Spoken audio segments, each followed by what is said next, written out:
సామ్యూయేలు గ్రంథము 26వ అధ్యాయము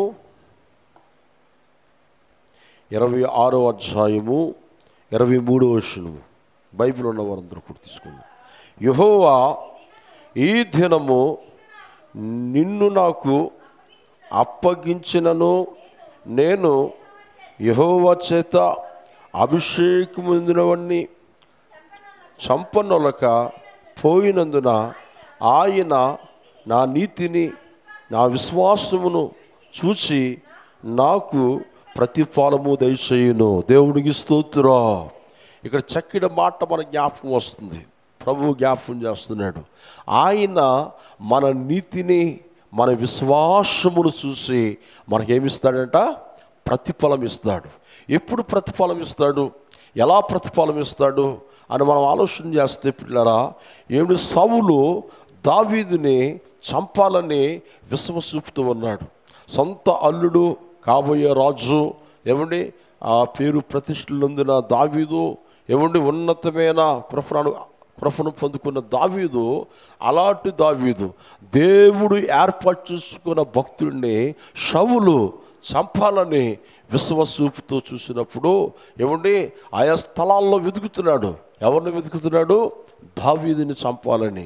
దావీదుని చంపాలని వెతికి వెతికి వెతికి వెతికి తన సైన్యముతో అలసిపోయి ఒక పర్వతము పక్కనే నిద్రపోతుండగా దావీదు సైనికులు అక్కడ వెళ్ళి చూసి దావీదుకి తెలిసినప్పుడు, అయ్యో, ఇప్పుడు మన ప్రాణాలను చంపాలనుకున్నవాడు మన చేతికి దొరికాడు రాజుగారు అని దావీదుకు తెలియపరిచినప్పుడు దావీదు అంటాడు, ఏమండి, అతడు యెహోవా చేత అభిషేకము పొందినవాడు, దేవుడు ఏర్పాటు చేసుకున్న రాజు. అతను మనం ఏమియో అనకూడదు, మనమేమియో తన ప్రాణాన్ని మనం తీయకూడదు. ప్రాణాన్ని తీసేసిన వ్యక్తి ఆ శత్రువు దొరికినప్పుడు ఎలా ఉంటుందంటే వారికి ఎంతో పండగగా ఉంటుంది. ఉండదా? ఎంతో ఆనందంగా ఉంటుంది. ఏమండి, అప్పుడు దావీదు ఏం చేస్తాడంటే, యెహోవా చేత అభిషేకమునందునవాడిని చంపకూడదు, ఆయన నా నీతిని నా విశ్వాసమును చూసి నాకు ప్రతిఫలమును అనుగ్రహించును. చప్పట్లు కొడుతూ ప్రభు నామాన్ని మహింపరచుకుందాం. మన నీతిని చూసే దేవుడు, మనకి మన విశ్వాసమును చూసిన దేవుడు. మనం భక్తి ఎలా ఉండాలంటే, దేవుడు మనం చూస్తున్నాడు, దేవుడు మనల్ని చూస్తున్నాడు, దేవుడు మన ఆలోచనలు చూస్తున్నాడు, దేవుడు మన తలంపులు చూస్తున్నాడు. అందుకే మనము దేవుడికి ఇష్టలుగా ఉండటానికి మనం ఇష్టపడాలి. మన నీతి గొప్పది కాదు, మన విశ్వాసము గొప్పది కాదు, దేవుడిచ్చిన నీతితోనే మనం బ్రతుకుతున్నాం. హల్లెలూయా. దేవుడు కృప వలన మనం ఉనికి కలిగి ఉన్నాము. అయితే ఏమన్నా నీతిమంతుడు లేడు, ఒకడును లేడు. అందరూ పాపము చేసి దేవుడు అనుగ్రహించే మహిమను పొందలేకపోతున్నారు. ఎవరైతే మహిమను పొంది దేవుడు సువర్ణ అవకాశం ఇస్తున్నాడు, అద్భుతమైన అవకాశం ఇస్తున్నాడు. ఎవరికి? పాపులుగా పిలువబడుతున్న వారు, ఏమంటే నిర్దోషులు కానివారు, చీకటిలో అంధకారములో తిరుగుతున్న వారితో దేవుడు అంటున్నాడు, మీరు పరిశుద్ధులుగా నీతిమంతులుగా ఉండటానికి నేను మిమ్మల్ని ఒక అవకాశం మీకు ఇస్తున్నాను. దేవుడికి స్తోత్రం. ఆ యొక్క అవకాశాన్ని మనం వినియోగించుకోవాలి. మన శత్రువుల్ని మనం చంపాలని ఆలోచన చేస్తాం, శత్రువుని హింస పెట్టాలని ఆలోచన చేస్తాం. దావీదు అంటున్నాడు, నన్ను చంపాలనుకున్న శత్రువుని నేను విడిచిపెడుతున్నాను. ఆయన నా విశ్వాసాన్ని చూశాడు, నా నీతిని దేవుడు చూశాడు, నా హృదయ వాంఛలను దేవుడు చూస్తున్నాడు, నాకు ప్రతిఫలమును అనుగ్రహించును. Praise the Lord. ఎవరైనా మనల్ని తిట్టినా, ఎవరైనా మన మీద సనుక్కున్నా, ఎవరైనా అనలేని మాటలు మనం అన్నా, మనం దేవుడికి అప్పగించుకొని ప్రార్థన చేసే ఓర్పు సహనము మనకుంటే దేవుడు అంటున్నాడు, నీ విశ్వాసము నేను చూశానయ్యా, నేను నీకు ప్రతిఫలాలు ఇస్తాను, నేను నిన్ను ఆశీర్వదిస్తాను అంటున్నాడు. కీర్తన గ్రంథము 18వ అధ్యాయము 25వ వచనం మనం చూస్తే, బైబిల్ ఉన్నవారందరూ కూడా తీసుకోండి, రాసుకునే మాటలు. దయగల వారి ఎడల నువ్వు దయ చూపిదువు, యథార్థవంతులు ఎడల ఉందా లేదా? యథార్థవంతులు ఎడల ఉందువు. దేవుడికి స్తోత్రం. దయగల వారి ఎడల నువ్వేం చూపుతాడంట? దయ చూపుతాడండి దేవుడు. మనం యథార్థవంతులు ఉండటానికి ఇష్టపడితే, నీతిమంతులుగా మనం ఉండటానికి ఇష్టపడితే, ప్రార్థించిన వారికి మనం ఉండటానికి ఇష్టపడితే, దేవుడు అంటున్నాడు ఎస్తేరుకు దయ చూపునట్లుగా, రాజులకు దయ చూపునట్లుగా నేను నీ పట్ల నీ యథార్థతను చూసి ఏం చేస్తాడట, దయ చూపుతాను అంటున్నాడు. దేవుడికి స్తోత్రం. అంటే ఇప్పుడు మనం దయ పొందుకోవాలంటే మనం తిట్టిన వారిని తిట్టకూడదు, మనం సనుక్కున్న వారిని ఏమనకూడదు, మన మీద గుసగుసలాడుకున్న వారి మీద ఏమనకూడదు. మనం ఎలా ఉండాలంట, సైలెంట్గా ఉండాలి. దేవుడికి స్తోత్రం. నీ భక్తిని, ఓర్పుని, సహనము దేవుడు చూసి ఏమంటాడో తెలిసిన, నేను యథార్థవంతుని ఎడల నేను దయ చూపుతాను. Praise Lord. అదే కీర్తన గ్రంథంలో 18 చూడండి, నా నీతిని బట్టి యెహోవా నాకు ప్రతిఫలం ఇచ్చును. ఉందా లేదా? 18 వచనంలో నా నీతిని బట్టి నాకు ప్రతిఫలం ఇచ్చును, నా నిర్దోషత్వమును బట్టి నాకు ప్రతిఫలం ఇచ్చును. హల్లెలూయా. ఇప్పుడు చెప్పాలి, మన నీతిమంతులకు ఎందుకు ఉండాలి, యథార్థవంతులకు ఎందుకు బ్రతకాలి, నీతిని ఎందుకు అనుసరించాలి? యేసు ప్రభువారు నీతిమంతుడు. ఆయన రక్తంలో కడగబడిన వారందరూ నీతిమంతులే. Praise lord. ఆయన రక్తంలో కడగబడిన వారందరూ నీతిమంతులు కనుక మనం ఆయన అడుగు జాడలో నడిచిన వారుగా, ఆయన ఈ భూమి మీద ఉన్నప్పుడు యథార్థవంతుడుగా ఉన్నాడు, అందరి కొరకు ప్రాణం పెట్టేవాడు ఉన్నాడు, అందరిని క్షమించేవాడు ఉన్నాడు, అందరిని కనికరించిన వాడు ఉన్నాడు, అందరిని ఆదరించేవాడు ఉన్నాడు, అందరికీ మాదిరికర్తగా ఉన్నాడు, అనేకులను మరి స్వస్థపరిచే దేవుడిగా ఉన్నాడు. ఏమండి, దారి తప్పిపోయిన దారిలో పెట్టినవాడు ఉన్నాడు, కొన్ని కృపలో నుంచి తొలగిపోయిన వారిని కృపలోనికి నడిపించిన వాడు ఉన్నాడు. ఆ నీతిమంతుడి పిల్లలైన మనము ఏమన్నా అక్కడ దావీదు అంటున్నాడు, నా నీతిని బట్టి యెహోవా నాకు ప్రతిఫలమునిచ్చును. ఏమిస్తాడంట? అందుకే మనం నీతిమంతులుగా ఉండటానికి ఇష్టపడాలి. పిల్లలు, పురుషులు, స్త్రీలు ఎవరైనా ఏమండి, మనం దేవుడు చూస్తున్నాడని భక్తి చేయాలి. దేవుడు మనం చూస్తున్నాడు, దేవుని ఆలోచనలు చూస్తున్నాడు, నీ హృదయ వాంఛలను చూస్తున్నాడు, నీ యొక్క ప్రార్థనను చూస్తున్నాడు. అందుకే దావీదు అంటున్నాడు, నేను నా శత్రువుని క్షమించాను, అది నా దేవుడు చూశాడు, నాకు ప్రతిఫలం ఇస్తాడు దేవుడు. నా విశ్వాసాన్ని ఎవరు చూస్తున్నారు? దేవుడు చూస్తున్నాడు. అమ్మా, యవన కాలంలో బిడ్డలో చాలామంది ఈ రోజున దారి తప్పిపోతున్నారు. చిన్న వయసులోనే డ్రగ్స్ వాడుతున్నారు, చిన్న వయసులోనే పాపం వైపుకి ఆకర్షించబడుతున్నారు, చిన్న వయసులోనే వారి జీవితాలు పతనం చేసుకుంటున్నారు. ఎవడు చిన్న కాక మన చిన్న కుర్రాడు ఒక అరుగు మీద కూర్చొని సిగరెట్ తాగుతున్నాడు. ఏ తాగుతున్నాడు? సిగరెట్. నన్ను చూసి అలా పాడేసాడు. అంటే చూడ, చిన్న వయసులోనే వాడికి తాగాలనే బుద్ధి వచ్చింది. ఎవరిని బట్టి వచ్చిందని ఆలోచన చేస్తే వాళ్ళ ఇంట్లో వాళ్ళు కొంతమంది తాగుతున్నారు. చూసావా? తల్లిదండ్రులు నీతిమంతులుగా ఉండటానికి ఇష్టపడితే పిల్లలు నీతిమంతులుగా ఉంటారు. దేవుడికి స్తోత్రం.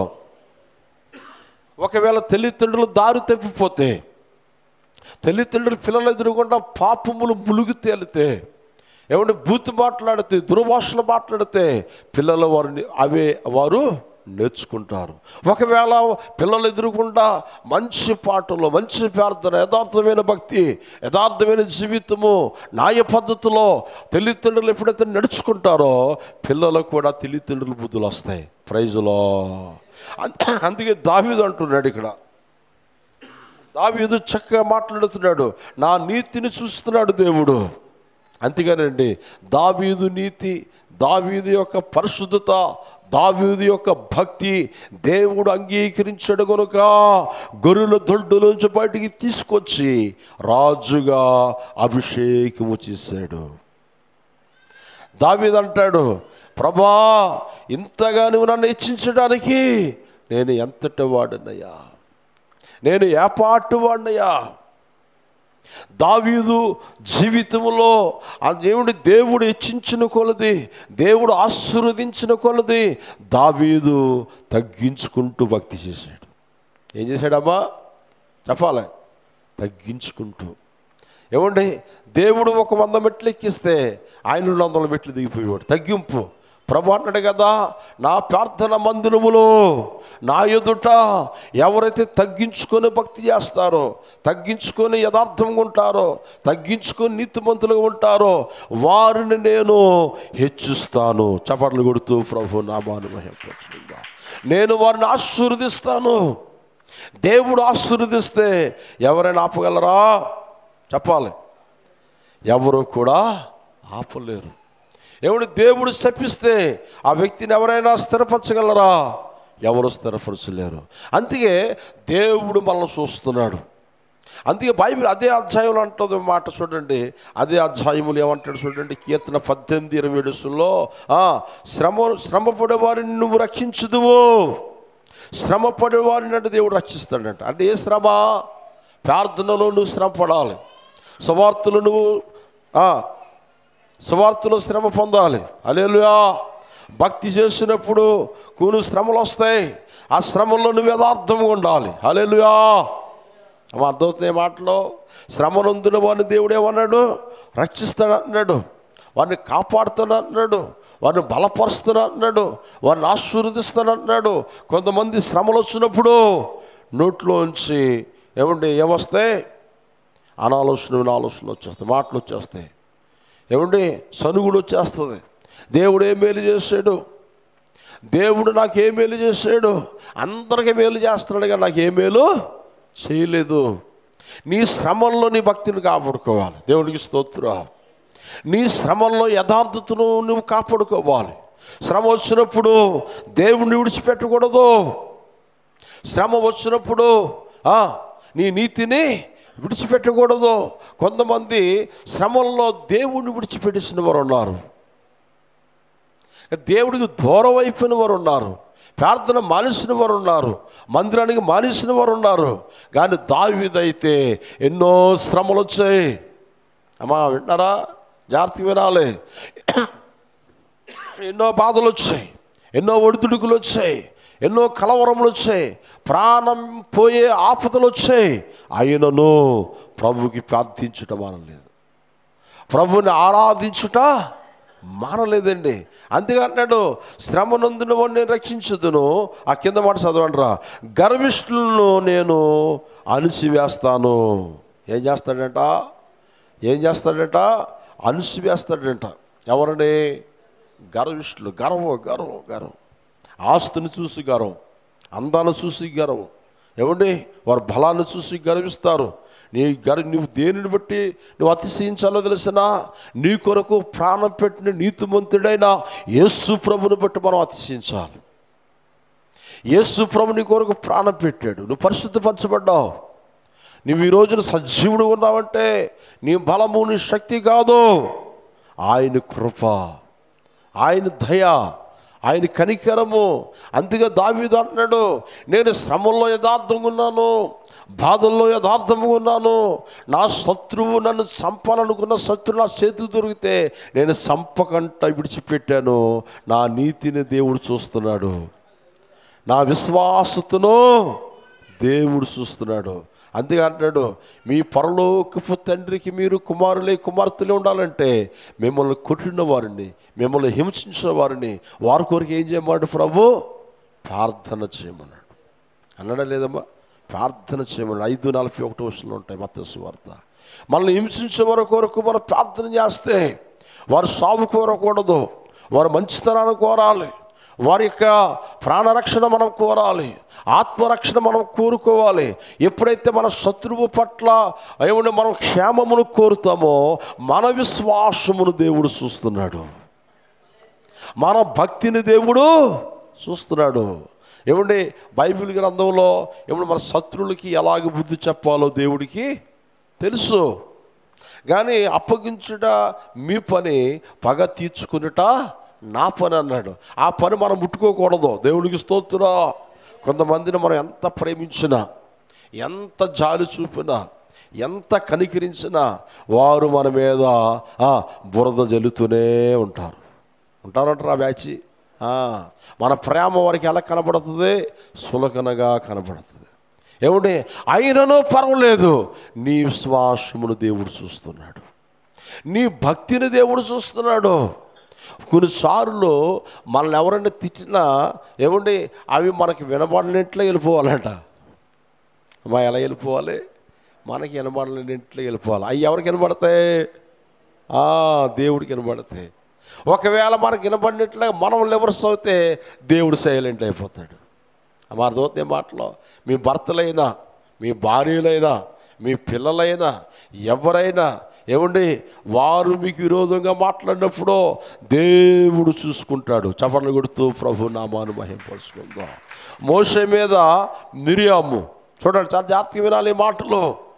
మిరియాము ఏమండి మోషే మీద తిట్టుకుంటుంది. మోషే దైవజనుడిని మోషే మీద సనుక్కుంటుంది. మోషేకి వినపడలేదు. ఎవరికి వినపడ్డాయి? అందరూ చెప్పాలి. ఎవరికి వినపడ్డాయి? దేవుడికి వినపడ్డాయి. నీ సనుగుడు, నా సనుగుడు, ఒకవేళ సనుగుడు ఉంటే దేవుడికి వినపడుతుందన్న సంగతి మర్చిపోకూడదు. దేవుడు చూస్తున్నాడు.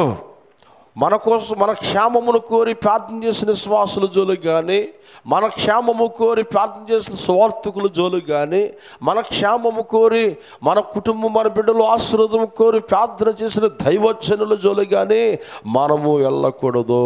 ప్రైజులో అలాగెళ్తే ఏం జరుగుతుంది? ఒకవేళ ఆ వాక్యానికి విరోధముగా మనం ప్రవర్తిస్తే ఏం జరుగుతుందని ఆలోచన చేస్తే ఏమండి మిరియాము ఎప్పుడైతే అలా సనుక్కుంటుందో ఆరోను చూస్తున్నాడు. అలాగే ఎందుకు అలా సనుక్కుంటున్నావు అంటే బాగుండు ఆపును. ఆరోను కూడా అలాగని ఏకీవించాడో మరి తెలియదు కానీ ఆరోను అలా చూస్తున్నాడు. మిరియాము అలా తిట్టుకుంటుంటుంటే వెంటనే ఆమె ఒళ్ళంతా ఏమైపోయింది? కుష్టి వ్యాధి వచ్చేస్తుంది. అమ్మా ఏ వ్యాధి వస్తుంది? చాలా బాధాకరం.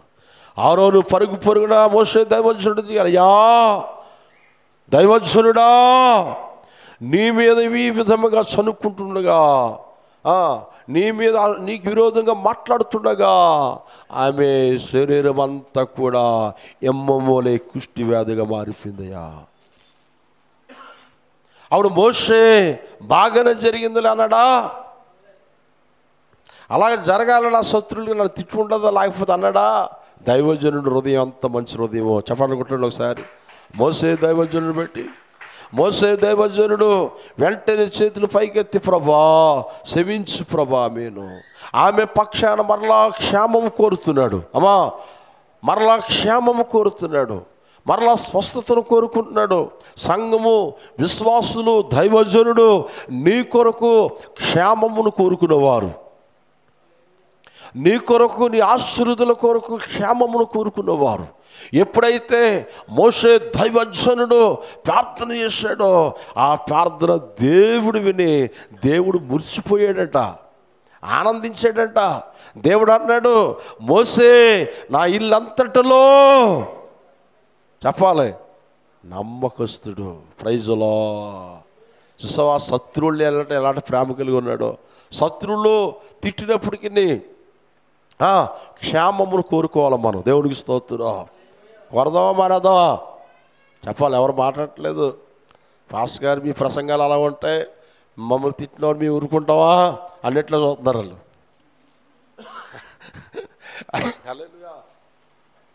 ఎవరైనా మన శత్రువుల కొరకు మనం ఎక్కువగా ప్రార్థించాలి. క్షేమము కోరు, నీ క్షేమమును దేవుడు రెట్టింపు చేస్తాడు. దేవుడికి స్తోత్రం.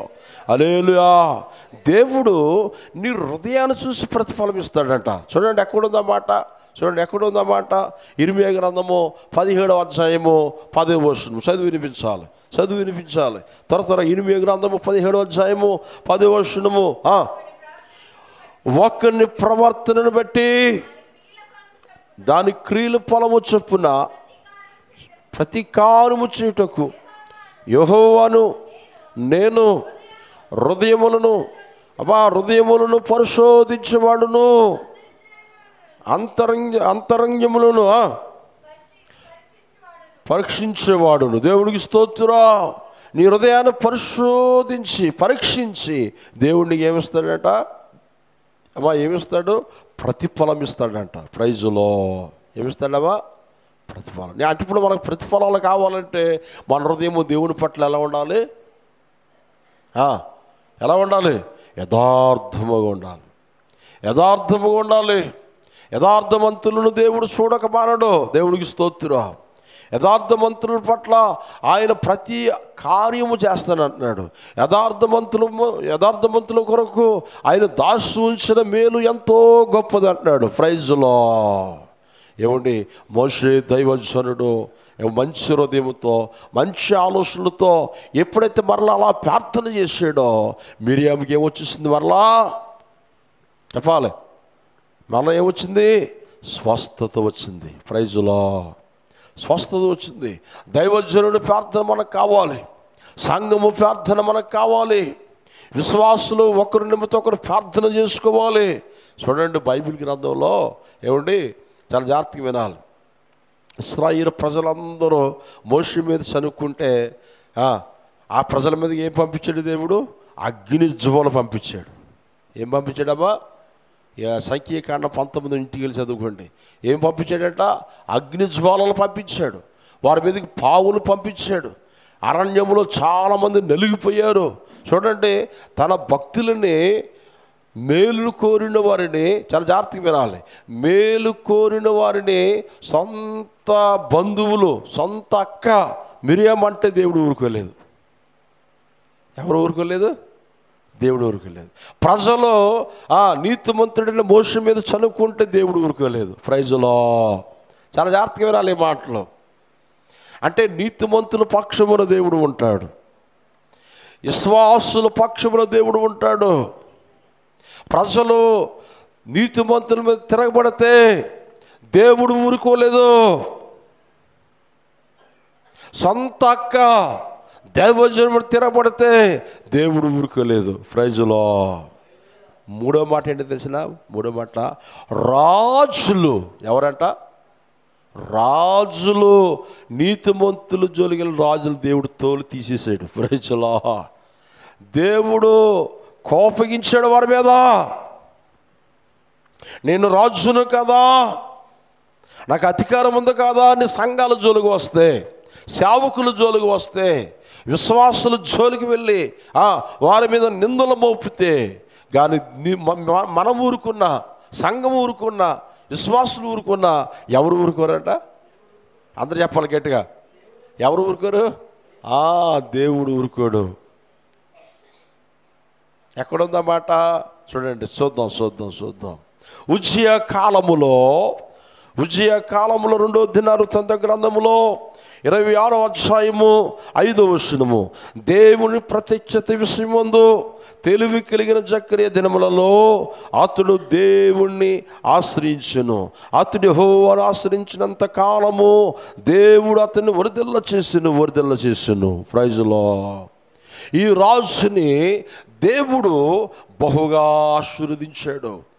చూడండి, చాలా జాగ్రత్తగా ఆలోచన చేద్దాం.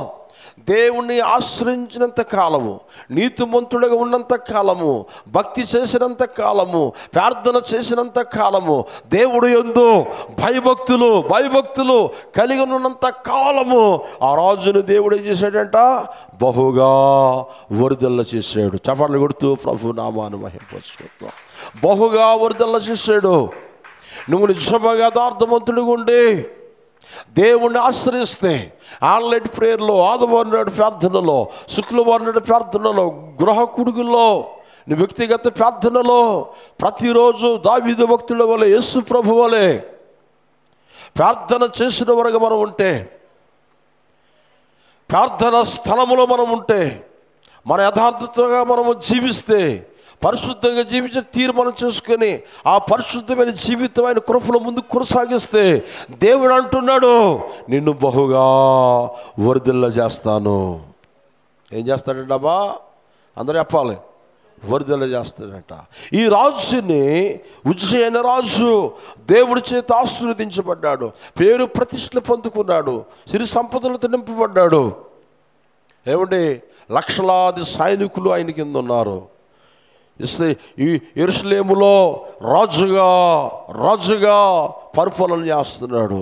దేవుడు సమస్తమును అనుగ్రహించిన తర్వాత ఏ సేవకులైతే తన కొరకు ప్రార్థన చేశారో, ఏ ప్రజలైతే విశ్వాసులైతే తన కొరకు ప్రార్థన చేశారో వారి మీద, సేవకుల మీద దేవుడు మాట మీద తిరగబడ్డాడంట.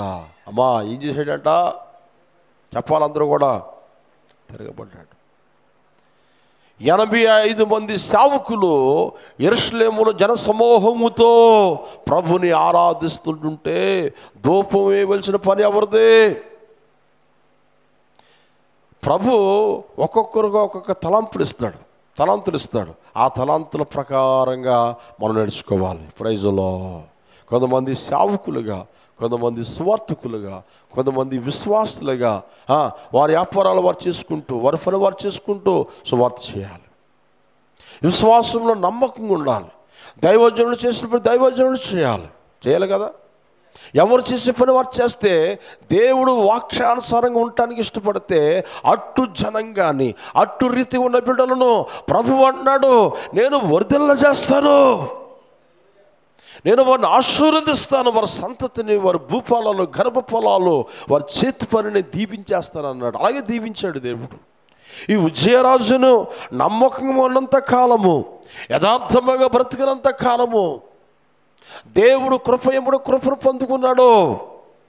దేవుడు ఆశీర్వాదాలు పొందుకున్నాడు. రాను ఏం చేశాడు తెలిసిన? ఆ ఉజ్జియా దేవుడు మందిరం అనుకున్నాడంటే తన హృదయంలో, నాకు అధికారం ఉంది, నాకు బలం ఉంది, బలగలు ఉన్నాయి, సైనికులు ఉన్నారు, ప్రజలు నా చేతులు ఉన్నారు, నేను రాజును కదా. ఎవరట? నేను రాజును కదా. యాజకులు చేసే పని నేను ఎందుకు చేయకూడదు? సేవకులు చేసే పని నేను ఎందుకు చేయకూడదు అని ధూపం వేయటానికి బలిపేట ఎక్కేస్తుంటుంటే 85 మంది సేవకులు అలా చూస్తూ చెప్తున్నారు. ఏమని చెప్తున్నారో తెలిసిన?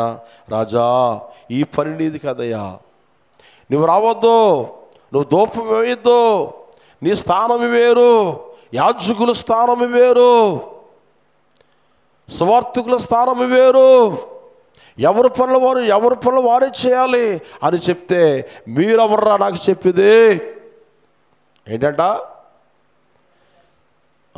గర్వం. దేవుడు ఏమన్నాడు? మందడు చదువుకున్న 18-27 ఏమన్నాడు? గర్విష్ఠులను అణిసివేస్తాడంట దేవుడు. ఏం చేస్తాడు? ఇప్పుడు ఈ రాజు ఏమొచ్చేసింది? అందరూ చెప్పాలి, ఏమొచ్చేసింది? గట్టిగా చెప్పాలి. గర్వం వచ్చేసింది. గర్వం ఏది వచ్చినా పర్వాలేదు అంటారు కొంతమంది. ఏది వచ్చినా పర్వాలేదు కానీ గర్వం రాకూడదు.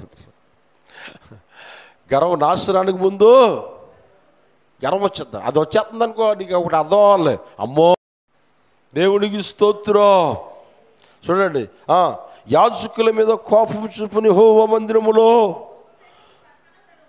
ఉండగా యాజకులు చూచుచున్నప్పుడు అతడు నొసట అమ్మో ఏమొచ్చిందట? ఇప్పుడు ఈయన రాజు, ప్రజలు ఇందాక ఎవరు? మిరియాం, అవునా? ముగ్గురు. అంటే ప్రార్థన చేసిన వారు యథార్థవంతుల జోలికి ఎవ్వరూ పోకూడదు. కొంతమంది హింసాకాండం చేస్తున్నారు, సంఘాలను దౌర్జన్యంగా తిరగబడుతున్నారు, సంఘాల మీద తిరగబడిపోతున్నారు, సంఘాలను కొలగొట్టేస్తున్నారు. అది ప్రార్థనా స్థలాలు. దేవుడు అందరి క్షేమము కొరకు ప్రార్థన చేసే స్థలాలు. దేవుడికి స్తోత్రం. అందరి ఆశీర్వాదాల కొరకు విజ్ఞాపన స్థలాలు ఇవి. ఈ స్థలములో మనం ఎంత తగ్గించుకొని భక్తి చేస్తే అంత ఆశీర్వాదం. ఉజ్జియా ఏం చేస్తున్నాడు ఇక్కడ? తిరగబడ్డా. అంటే దేవుడిని యథార్థంగా ఎమ్మడించిన అంతకాలము దేవుడు ఏం చేశాడు? ఆయన్ని వర్ధిల్ల చేశాడు. అన్ని దేవుడు చేశాడు. కొంతమందికి అన్నీ వచ్చిన తర్వాత ఏమొచ్చేది? గర్వం వచ్చు. అది రాకూడదు. అది ఎట్టి పరిస్థితుల్లో రాకూడదు. నీ దగ్గర ధనం ఉన్నా లేకపోయినా, బలమున్నా లేకపోయినా, అందమున్నా లేకపోయినా గర్వపు మాటలు రాకూడదు. దేవుడికి విరోధమైన ఆలోచనలు రాకూడదు. అలాగ వస్తే ఎవరికి ప్రమాదము? ఎవరికి ప్రమాదం అంటే దేవుడికి కాదు, సంఘమునకు కాదు, మనకే ప్రమాదము. అందుకోసమే పిల్లరా, దేవుడు బైబిల్ వాక్యములో చాలా వాగ్దానాలు ఉన్నాయి మనకి. ఆ వాగ్దానాలన్నీ చదివితే మనకు భయం వేస్తుంది. 18:41 చూడండి రా. 18:41 కీర్తన గ్రంథంలో, వారు మొరపెట్టిరి కానీ రక్షించేవాడు లేకపోయిను. యెహోవా వారు మొరపెట్టుదురు కానీ ఆయన వారు మొర వినడంట. ఎవరు మొర వినడో? గర్విష్ఠులు మొర వినడో అమ్మా. దుర్భాషలు మాట్లాడుకున్న వారు మొర దేవుడు వినడో. దేవుడికి స్తోత్రం. యథార్థతను కోల్పోయిన వారు ప్రార్థన దేవుడు ఆలకించడంట. ఇప్పుడు ఈ రాజు ప్రజలందరూ చూస్తుండగానే తన శరీరం ఏమొచ్చింది? మార్పు వచ్చేసింది. ఆయన ఏం చేయాలి? చెప్పాలి. ఏం చేయాలి? అమ్మో, నేను దేవుడి మీద తిరగబడ్డాను, దేవుడికి విరోధంగా నేను తప్పుదమ్ము చేశాను. సేవకులు నన్ను హెచ్చరించినప్పుడు ఆ హెచ్చరికలు పక్కన పెట్టేశాను. అమ్మో, అయ్యో సేవకులారా, సంగమా, నేను చేసిన తప్పు, మీరందరూ ప్రార్థన చేయండి అంటే వెంటనే మిరియామును స్వస్థపరచినట్లుగా ఈ రాజు జయరాజును కూడా దేవుడు స్వస్థపరచును. చప్పట్లు కొడుతూ ప్రభు నామాను. మిరియాము పశ్చాత్తాపడ్డది, మోషే ప్రార్థన దేవుడు విన్నాడు. ఇక్కడ మనం చూస్తే, చాలా జాగ్రత్తగా వినాలి, ఇక్కడ మనం చూస్తే ఈ రాజుకు పశ్చాత్తాపము రాలేదు. ఎవరు రాలేదట? అందరూ చెప్పాలి. కొంతమందికి చింత చచ్చినా, రెండో మాట మీరు గట్టిగా చెప్పాలి, చింత చచ్చినా గట్టిగా చెప్పాలి. చింత చచ్చినా, వాళ్ళ బాధలు వచ్చినా, ఏమొచ్చినా పులుపు సావదు. పులుపు సావకపోతే మందులు పనిచేయవు. మందులు ఏమైపోతాయి? విరిగిపోతాయి. తాగుబోతులతో డాక్టర్ చెప్తాడు, నువ్వు ఆ మందు తాగబట్టి మందులు పనిచేయవు, నీ జబ్బు తాగదు చెప్పడమ్మా చెప్తాడు. తాగిన వాళ్ళు ఏం చేస్తారు? ఆ జబ్బు తగ్గిందా ఈ మందులు వాడతారు. డాక్టర్ ఇచ్చే మందులు అయిపోయిన తర్వాత, ఆరోగ్యం వచ్చిన తర్వాత మళ్ళీ తాగేస్తారు వాళ్ళు. దేవుడు అంటున్నాడు జాగ్రత్త. ఇక్కడ మనం చూస్తే వారు మొరపెట్టుదురు కానీ వారు మొర దేవుడు ఆలకించాడంట. ఒక్క మాటని జాగ్రత్త వినండి. ఉజ్జియా చనిపోటైనా ఇష్టపడ్డాడు కానీ పశ్చాత్తాపం పట్టడానికి ఇష్టపడలేదు. 4 గోళ్ల మధ్యలో దేవుడి మందిరం నుంచి బయటికి వెళ్ళిపోవటానికి ఇష్టపడ్డాడు కానీ తిరిగి రావటానికి ఇష్టపడలేదు. కొంతమంది ఏటో ఏముందని విర్రవెగుతారో తెలియదు కానీ వెళ్ళిపోవటానికి ఇష్టపడతారు కానీ తిరిగి దేవుడి దగ్గర రావటానికి ఇష్టపడ. ఉజ్జియా తిరిగి రావటానికి ఇష్టపడలేదు. ఉజ్జియా అయ్యో మనసు మార్చుకోలేదు. ఉజ్జియా అయ్యో నేను చేసినది తప్పు అని దేవుని యొద్దట కాస్త 2 కన్నీరు చుక్కలు విడిచిపెట్టలేదు. బైబిల్లో ఏముందో తెలిసిన అదే అధ్యాయముల కింద చనిపోవటానికి ఇష్టపడ్డాడు కానీ యెహోవా మందిరంలోనికి పోలేదంట. అంటే ఆయన గర్వం సావలేదు. యథార్థతను కోల్పోయాడు. దేవుడికి విరోధంగా మాట్లాడాడు. దేవుడికి విరోధమైన అనాలోచనతో ఉన్నాడు. నేను అంటాను, వారిలో ఒక్కరుగా మనం ఉండకూడదు. చప్పట్లు కొడుతూ ప్రభు నామాన్ని మహింపరుచుకుందాం. మనం ఎలా ఉండాలి? మనం అందరం ఎలా ఉండాలంటే యేసు ప్రభు అడుగు జడలు నడిచిన వారు ఉండాలి. యేసు ప్రభు వారు తగ్గించుకున్నాడండి.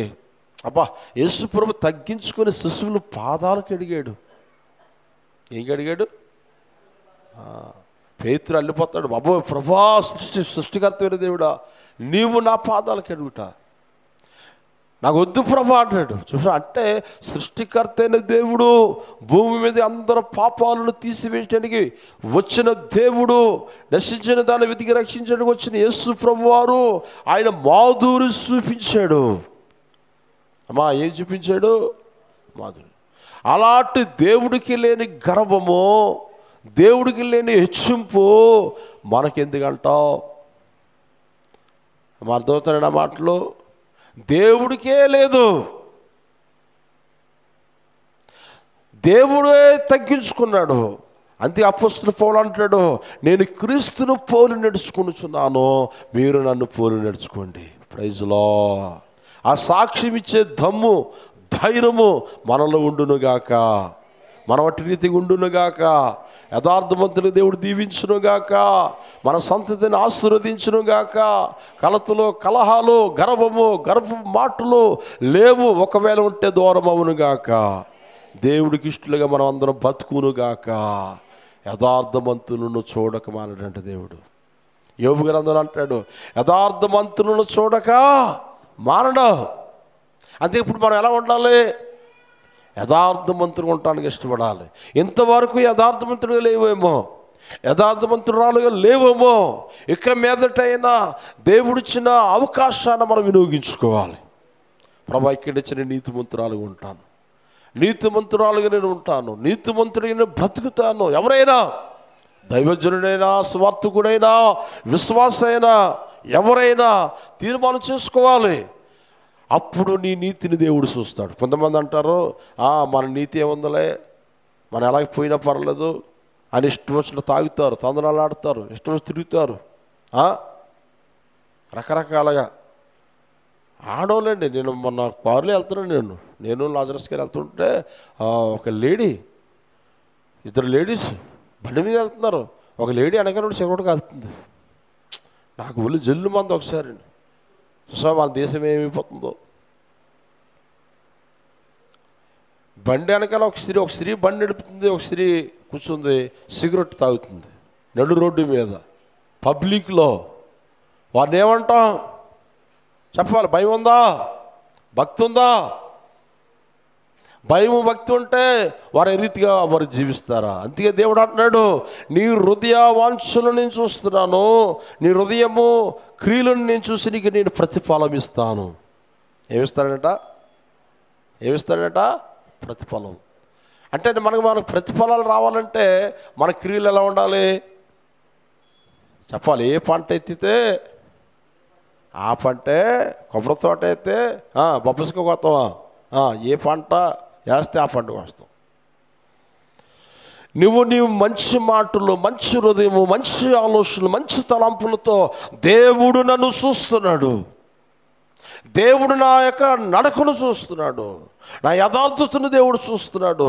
అలా ఎప్పుడైతే మనము భక్తితో, విశ్వాసంతో ఉంటామో, అట్టి భక్తి చేస్తామో, దేవుడు నీకు ప్రతిఫలాలు ఇస్తాడు. మరలా అంటాడు, యెహోవా యందు భయభక్తులు గల వారి పట్ల ఆయన దాసు ఉంచిన మేలు ఎంతో గొప్పది, ఎంతో గొప్ప. ఎంత అంట?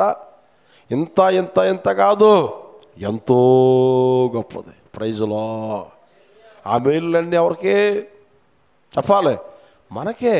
ఉజ్జియా యథార్థం ఉన్నంత కాలము ఎన్నో మేలులు పొందుకున్నాడండి, ఎన్నో ఆశీర్వాదాలు, ఎన్నో దీవెనలు. ఉందా బైబిల్లో? చూడండి ఆ మాట ఒక్కసారి. 2వ దినవృత్తాంత గ్రంథంలో 26:5 దేవుని ప్రత్యక్షత విషయమునందు తెలివి కలిగిన జక్కరి దినములలో అతడు దేవుని ఆశ్రయించినంత కాలము, అతడు యెహోవాను ఆశ్రయించినంత కాలము దేవుడు అతన్ని వరిదిల్లా చేసాను. ఏం చేశాడంటమ్మా? వరిదిల్లా చేశాడు. నువ్వు నిజంగా భక్తి చేయాలి కానీ, యథార్థంగా ఉండాలి కానీ, పరిశుద్ధమైన జీవితం జీవించాలి కానీ, బైబిల్లో యోబు వలె, యోబును దీవించినట్లుగా, యేసేపును దీవించినట్లుగా, అబ్రహామును దేవుడు దీవించినట్లుగా మనల్ని దేవుడు దీవించునుగాక, మనల్ని దేవుడు ఆశీర్వదించునుగాక. అందరూ కళ్ళు మూసుకోండి, ప్రార్థన చేసుకుందాం. లాజరస్ గారు ముందుకు వచ్చి ప్రార్థన చేస్తారు. ప్రభా, దావీదు అంటున్నాడు, నా నీతిని చూస్తున్నాడు దేవుడు, నా భక్తిని దేవుడు చూస్తున్నాడు.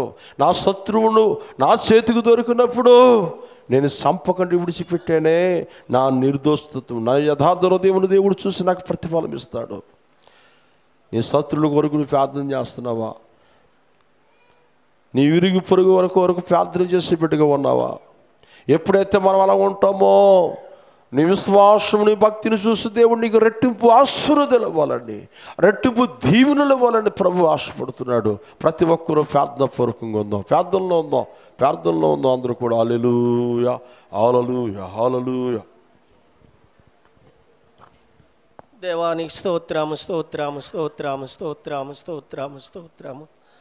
పరిశుద్ధుడానికి స్తోత్రము, పరమందు ఆసీనుడానికి స్తోత్రము. నాయన ఇదిగో ప్రభా, విశ్రాంతి దినాన్ని ప్రభా, దేవా ఉదయకాలం నాయన నా తండ్రి 10 గంటల నుండి లేటు క్షణ వరకు ప్రభా నాయన నా తండ్రి, మా తండ్రి, పాటల యందు ప్రభా, ఆరాధన యందు ప్రభా నా తండ్రి, దేవా నా తండ్రి, నిన్ను నాయన ఆనందపరిచేరు ప్రభా నీ బిడ్డలు నాయన. ఇదిగో ప్రభా, నీ దాసుడిని నిలబెట్టుకొని ప్రభా నా తండ్రి, ఉజ్జయ రాజు కోసం నాయన, ఉజ్జయ ఎలాగ నడుచుకున్నాడో దేవుని దృష్టికి నా తండ్రి, మా తండ్రి, కొన్ని విషయాలు మాతో అందరితో మాట్లాడి ఉన్నావు తండ్రి. గొప్ప దేవుడా నీకు వందనాలు వందనాలు తండ్రి. ఆ ఉజ్జయ వలె ప్రభా అటువంటి నాయనా నా తండ్రి, మా తండ్రి, గర్వం లేకుండా ప్రభా నా తండ్రి, నా తండ్రి, అయా నాయనా దావీదు వంటి మనస్సును దయచేయండి ప్రభా. అయినను ప్రభా దావీదు నాయన తప్పు చేసినప్పటికైనా నాయన తండ్రి పశ్చాత్తాప హృదయంతో నాయన నీ పాదాల దగ్గర ఇరిగి నలిగిన హృదయంతో దేవా నిన్ను బ్రతిమలాడుకొనిస్తున్నాడు నాయన. నా తండ్రి, మా తండ్రి, మాలో ప్రభా అయా తప్పుదములు ఉండకపోవు నాయన. అనేకులు నాయన తప్పులు చేస్తారు, పొరపాట్లు చేస్తారు ప్రభా. అయినను ప్రభా పశ్చాత్తాప హృదయంతో నాయన తండ్రి నన్ను క్షమించని నీ పాదాల దగ్గర ఇరిగి నలిగిన హృదయంతో నాయన నిన్ను వేడుకుండే కృపను మాకు దయచేయండి. నీ పాదాల దగ్గర నిన్ను బ్రతిమలాడుకుండే కృపను మాకు దయచేయండి ప్రభా. గొప్ప దేవుడా నీకు వందనాలు నాయన. నా తండ్రి, మా తండ్రి, ఇదిగో నీ బిడ్డలు అందరూ నాయన, నా తండ్రి, నీ బిడ్డలు అందరినీ హస్తాలకు అప్పగిస్తున్నాము తండ్రి. అయ్యా నీ బిడ్డల పైన మీ ప్రసన్నత ఉంచండి, మీ సన్నిధి ఉంచండి ప్రభా. వారి చేతి పనిని దీవించండి, వ్యాపారాలు దీవించండి, వారి బిడ్డల చదువుల్లో పరిపూర్ణులుగా మీరు దీవించి ఆశీర్వదించండి తండ్రి. గొప్ప దేవుడా నీకు వందనాలు వందనాలు అయినా. నీ యందు భయభక్తులు కలిగి ప్రభువా ఇరిగి నలిగిన హృదయంతో నీ పాదాల దగ్గర కనిపెట్టి మొర్రపెట్టే కృపను దయచేయండి ప్రభు. దీవించండి, ఆశీర్వదించమని, అన్ని విషయాల్లో నీ సాయం పంపించమని, దీనుడును అలుపుడను ప్రభా అయోధ్యుడైన నా ప్రార్థన నీ పాద సన్నిధికి చేర్చుకొని ప్రార్థనకి ప్రతిఫలము దయచేయమని యేసు పరిశుద్ధ నామములో ఈ ప్రార్థన అడిగి వేడుకొనుచున్నాము తండ్రి. ఆమేన్.